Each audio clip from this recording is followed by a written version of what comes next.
In this lesson, we want to consider the issue of public goods, which are an example where the marketplace doesn't always deliver the efficient amount for particular reasons. We want to explore those reasons and see what kind of remedies exist in this case. So public goods are well-known everyday things, such as national defense, which provides security to an entire country, largely through the military, but also through diplomatic efforts. There's also the police, which would provide security and safety to a city or a town. Also has these elements of what we call a public good. We'll see that, define that in a minute. And then even fire protection. So these are things which you recognize are usually provided by government, certainly national defense, and most frequently fire and police. And the question is why? Why isn't the market a place for which we can produce these and exchange them? And there's some features about public goods that show why. And these features really are just two key properties of public goods. One is called non-rivalry in consumption, a technical term that simply means if I consume more of something, you do not need to consume less. And that's clearly the case with national defense. Once the military is providing some security, I benefit from that security. If I enjoy it more, feel more safe as a result, it doesn't mean you have to consume less of that national security or feel less safe in any way. And that, of course, that non-rivalry is not true of most products. If I consume more pumpkins, then you have to consume less unless someone produces more. If I consume more jewelry, you'll have to consume less unless someone else produces more. So for most goods, there is this rivalry in consumption, and that makes it natural for the market to deliver. There's this rivalry able to allocate the resources because of this rivalry idea. Second is non-excludability. Non-excludability means you cannot prevent people, at least with a lot of effort, from consuming the good. And again, think of national defense again. If someone says, oh, I don't need to pay for this, then you can't exclude them from consuming the national defense. If they don't want to pay their taxes, they're still going to benefit from the national defense. And so this inability to exclude people also makes it very difficult for the marketplace to work. It creates what's sometimes known as a free rider problem, where people can benefit from the public good, they can benefit from the police or from fire protection, even if they're not really paying for it at all. The fire company is going to come and put a fire out in your house, even if you've been behind in your taxes. So this is the free rider problem that exists. And for both the non-rivalry issue and non-excludability issue, it's very hard to have the marketplace deliver the right amount of this kind of a good. National defense, I think, is pretty clear that this is a public good, has the properties of a public good. Police, pretty clear, although to some extent when you get into other areas, it becomes more questionable. Even police, after all, can sometimes be provided privately.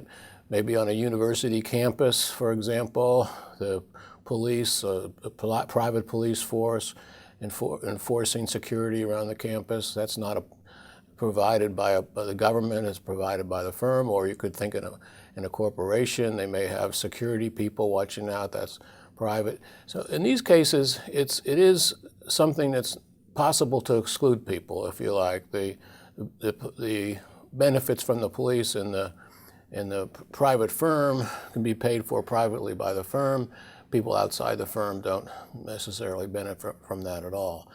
Another way to think about it in these cases, there's been an effort to provide some security for a limited area. It could be a firm, could be even a neighborhood. It could be a neighborhood where people have police protection that's provided privately.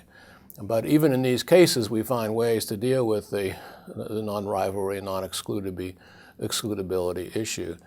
Lighthouses are a famous example of public goods. Lighthouses, of course, built along the coast, near dangerous rock formations or reefs which the ships might run into, to warn them about it, especially at night or in the fog. It has these properties of a public good. It's hard to think about one ship benefiting more from the lighthouse and making other ship benefit less. It's also hard to exclude. Once the lighthouse is there, anybody sailing in the region or around those rocks is going to benefit from the lighthouse. So it has these properties of a public good, including the free rider. If someone doesn't pay for the lighthouse services, they can still benefit from the light to avoid the dangerous rocks or reef. It turns out, though, throughout history, a lot of time lighthouses have been provided without government. It could be shippers themselves have a way to collect a fee from the shipping businesses, maybe when they come into port. And so there becomes a situation where they're actually able to finance the lighthouse without the government. So in each of these cases, there's a clear definition of what we mean by public goods, but then it kind of becomes a gray area in certain cases. But what I would say is when you're thinking about where you use the rationale for a public good to, if you like, have the government provide it, a government intervene, be really clear about whether it is a public good or not, because frequently it's possible to find alternatives. Not all the time, but frequently. The question then is how much of a public good should be produced. In the market, we have a good system that works well for private goods. The marginal revenue will equal the marginal cost, and as a result of that, the marginal benefits will equal the marginal costs. Consumers are minimizing the deadweight loss. They're getting to maximize their consumer surplus, and firms maximize their producer surplus. We know that condition works well. Firms will produce up to the point where marginal benefit equals marginal cost in society as a whole. So the idea with the public good is to try to mimic that, try to get as close as you can to those efficiency conditions where marginal benefit equals the marginal cost for a particular product. And what that means is for national defense or for police, you'd like to use some kind of cost-benefit analysis to determine how much should be provided. There's, of course, lots of examples of this. You think about how many police should be on the street in a community or a town or a city. How many police cars should they have? Each of these can be examined and determined through cost-benefit analysis to some extent. If the question is, should the community get another police car? Well, the issue is the marginal benefit of that police car greater than the marginal cost of buying it, the marginal benefit in terms of increased safety in the community compared to the marginal cost of that car. If the marginal benefit is greater than the marginal cost, then it makes sense to get that extra police car. If, on the other hand, the marginal cost is greater than the marginal benefit, it's going to cost more to get that additional car than the marginal benefits in terms of safety. It doesn't make sense to get it. So just as the market delivers this point where marginal benefit is just equal to marginal cost, what you try to do is using estimates, cost-benefit analysis, try to get to that point. And of course, it's difficult because not always do you know the benefits to the community of another police car. It's sometimes hard to estimate that. In the marketplace, it's going to depend on individual preferences of people, but in the case of public goods, you have to do an estimate, have to somehow add up across the community the marginal benefits that are obtained from, in this case, another police car. In principle, the same thing could be used even for national defense. National defense is sometimes measured in terms of the total amount spent on national defense for a given country, maybe as a share of its GDP, total production, gross national product.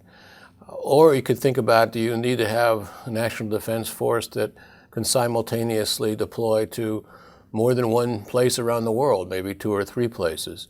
And so to decide the size, either in terms of the total budget or in terms of the number of deployable units, in terms of the number of troops, these kind of questions can also be in principle examined. Is a higher defense budget delivering more marginal benefits than the cost of that in terms of extra dollars? So in principle, you can do this, but you can imagine in the case of national events, it's hard. In fact, in all the cases of public goods, it becomes something where people have different views, and they try to put their view forward in the political system. In a democracy, you have voting, you have elected officials that are going to try to make these decisions. All those things are not present in the marketplace, and they make it more difficult to get a good analysis of the costs and benefits. Nonetheless, it's clear that in some of these cases, it's necessary to have government provision government support because the marketplace will not deliver it.